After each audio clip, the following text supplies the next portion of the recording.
At the height of the holiday shopping season and in the heart of the country, a young man just 19 years old has taken the lives of at least 8 people. Around lunchtime today, Robert Hawkins walked into Nebraska's largest shopping mall armed with an assault rifle and started firing. And now there's widespread grief and the painful ritual of asking why and how he did it. Our correspondent Eric Hong is in Omaha tonight, and he joins us now. Eric? Martin, this is being described as the worst shooting spree in Nebraska in almost half a century. Tonight, the victims' relatives are gathered at a nearby hotel, hoping for any information from authorities.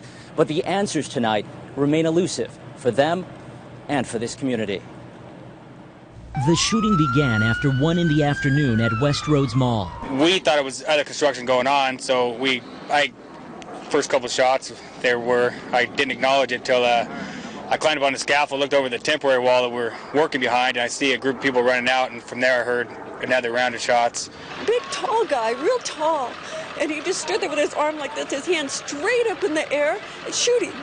And then I turned and ran. The single gunman, identified by authorities as 19-year-old Robert A. Hawkins, stood on a third-floor balcony of the Maur department store.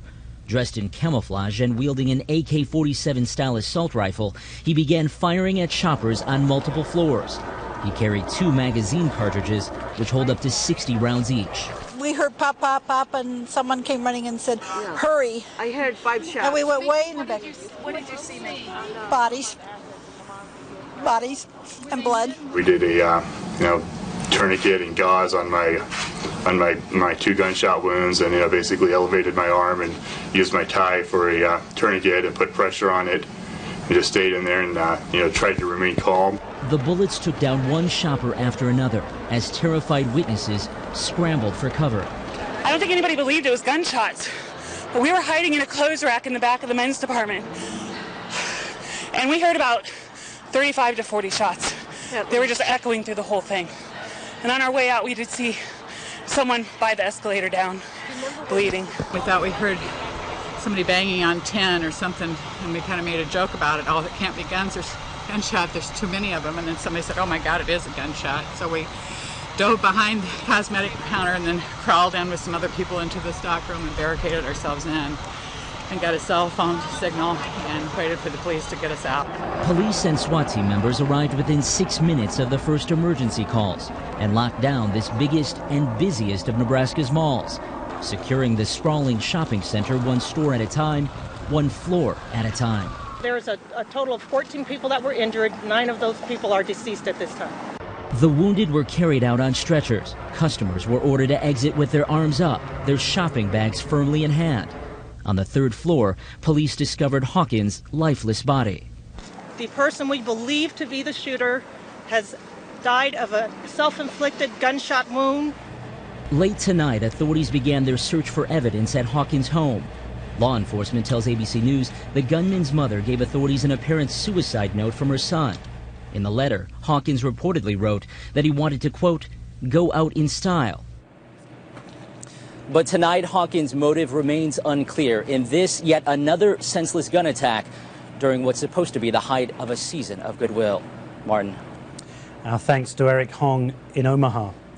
And we turn now to someone perhaps closer to Robert Hawkins than anyone else.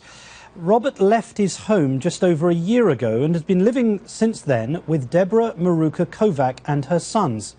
I asked her just a few moments ago, were there any signs that he was disturbed or depressed? He was depressed. We knew that about him. There are times we thought he might be suicidal. We were always able to talk with him. He wasn't getting any professional help, but we never thought this would happen. So what happened today? Did you see him this morning? Yes. He went out of the house earlier. I thought he was going to get his glasses. He called us later on that day around 1 o'clock. Said thanked us for everything we did for him, that he was sorry for everything that he had done, that he had left a note that explained everything.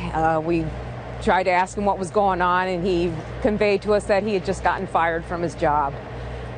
So we told him to come home, that we wanted to talk about it, and he said it was too late. He hung up the phone. We found the note, called his mother, and she took it to the police. When you spoke to him at 1 o'clock today on the telephone, you said that he said he was sorry. What was he apologizing for? Nothing in particular. He just felt like he was sorry he was around, that he was even alive. I wonder if you could tell me what was in the note that you found.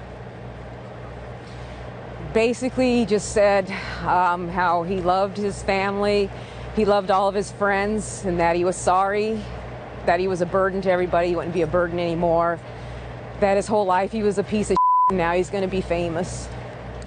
Have you any idea where he got the weapons from?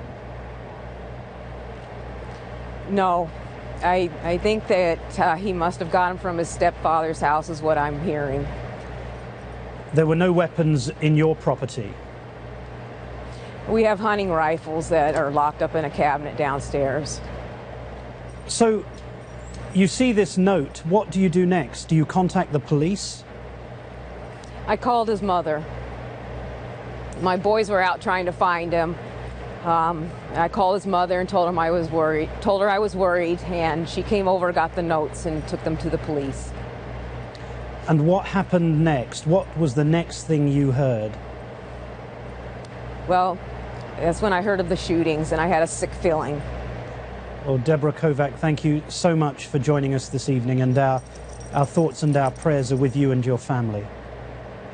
Thank you.